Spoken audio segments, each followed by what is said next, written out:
नमस्कार मैत्रिणींनो, स्वागत आहे इझी फूड रेसिपीज मराठी चॅनलमध्ये. आज आपण इन्स्टंट मलाई पेढ्याची रेसिपी पाहणार आहोत. यासाठी येथे मी अर्धा लिटर दूध फाडून त्याचे पनीर काढून घेतले आहे. गॅसवर नॉनस्टिक कढई ठेवून तयार करून घेतलेले पनीर यामध्ये घालून घ्यायचे आहे. आता यामध्ये 1 चमचा साजूक तूप घालून घेतले आहे. गॅस बारीक ठेवून ही कृती करायची आहे.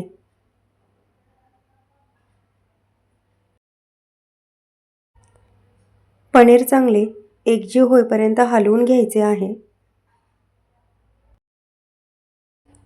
आता यामध्ये 1 कप मी दूध घालून घेतले आहे.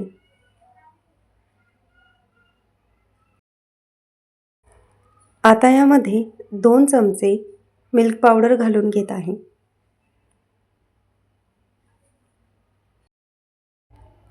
आता हे मिश्रण चांगले एकजीव होईपर्यंत हलवून घ्यायचे आहे.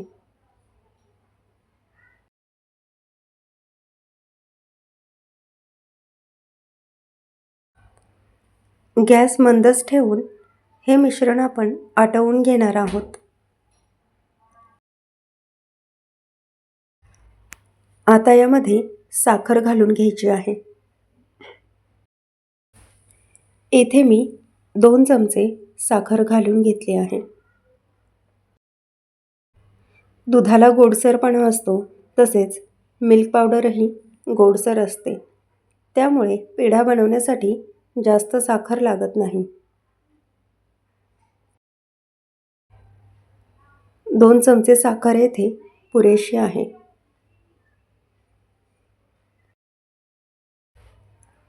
आता हे मिश्रण घट्ट गोळा होईपर्यंत परतवून घेऊया.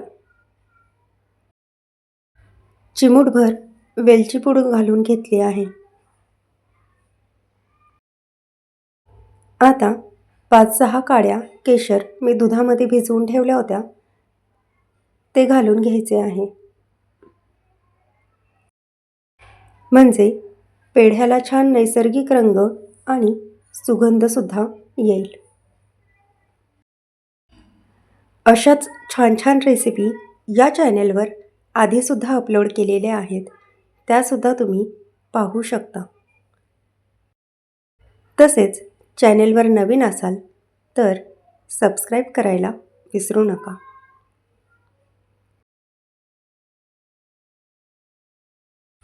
पाहू शकता मिश्रणाचा घट्ट गोळा झालेला आहे. आपल्याला येथे बाजारात मिळतो तसा मऊसूत पेढा बनवायचा आहे. आणि हे मिश्रण जाडसर आहे, म्हणून आपण हे मिश्रण गरम असतानाच मिक्सरच्या भांड्यामध्ये फिरवून घेणार आहोत. त्यामुळे मिठाईच्या दुकानात मिळतो तसा मऊसूत मलाई पेढा आपल्याला बनवता येईल. मिक्सरमधून फिरवून घेतलेले पेढ्याचे मिश्रण तूप लावलेल्या प्लेटवर काढून घ्यायचे आहे. मिश्रण अजूनसुद्धा हलके गरम आहे. गरम असतानाच आपल्याला पेढे बनवून घ्यायचे आहेत.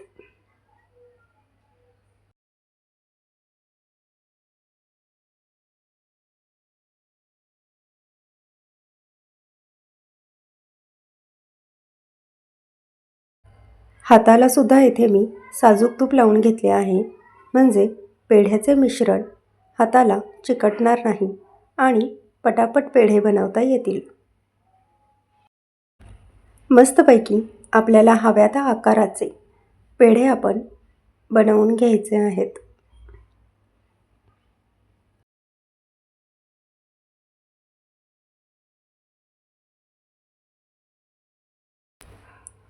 अशा प्रकारे छान आकार येईपर्यंत पेढा हातावर वळून घ्यायचा आहे आणि हलक्या हाताने मध्यभागी बोटाने थोडेसे प्रेस करून घ्यायचे आहे. पाहू शकता, मस्त असा पेढा तयार झाला आहे.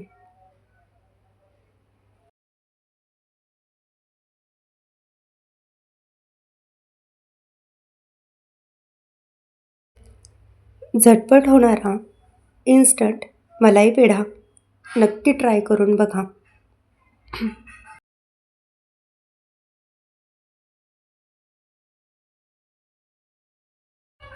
याच प्रकारे सर्व पेढे मी बनवून घेत आहे.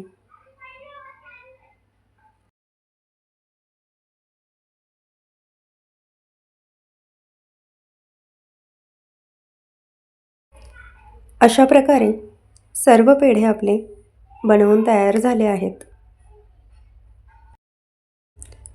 यावर आपण दुधामध्ये भिजवलेली एक एक केशराची काडी लावून घेणार आहोत. सजावटीसाठी यावर मी एक बदाम किसून घेत आहे. रेसिपी नक्की ट्राय करून बघा आणि व्हिडिओला लाईक, शेअर, सबस्क्राईब तसेच कमेंट करायला विसरू नका.